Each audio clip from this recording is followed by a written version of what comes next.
رسالة نارية من شقيق الفنانة ياسمين عبد العزيز لها. فتح وائل عبد العزيز النار على شقيقته الفنانة ياسمين عبد العزيز بسبب ما أثير مؤخرا عن علاقتها بالفنان أحمد العوضي، خاصة بعد نشر صورهما سويا احتفالا بعيد ميلادها الأخير. وهاجم عبد العزيز شقيقته في منشور عبر حسابه الخاص فيسبوك بسبب علاقتها بالفنان أحمد العوضي قائلا: بصي يا ياسمين عبد العزيز يا أختي، أنا معاكي وفي ظهرك من وانت صغيرة، شلت مشاكل كتير بسببك من وانت عيلة صغيرة، بداية من مشاكلك مع الشاعر وانت عارفة ان انا اتأذيت فيها ازاي، وقضية الشغالات مؤخرا، غير قضية الضرب اللي كانت بينك وبين بنت هشام سليم الممثلة اللي لبستيها التورتة في وشها. وأضاف: وقفت جنبك بكل ما أملك من قوة أدافع عنك في كل موقف صعب مر عليكي، ونسيت حياتي ونفسي عشانك، وبقى كل همي أنا ووالدتك إنك تكبري وتبقي نجمة في مجالك، تمنالك اختياراتك كلها لنفسك، ووافقنالك على معظم قراراتك، وكنت الوحيد اللي ساندك ووقفت جنبك في طلاقك.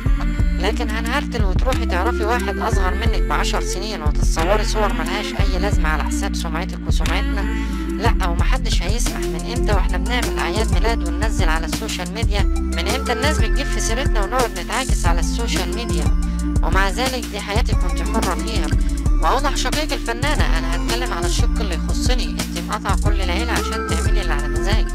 احنا دلوقتي عايزين نفهم العلاقة دي ايه ورايحة على فين. أما بالنسبة للأخ اللي ماشي وراكي في كل حتة وشايف البيضة الدهب اللي هتفقسله كل يوم، أحب أقول له: يا راجل، لما تيجي تدخل البيت تدخله من بابه وتقعد مع رجالة البيت، دي الأصول وده الاحترام.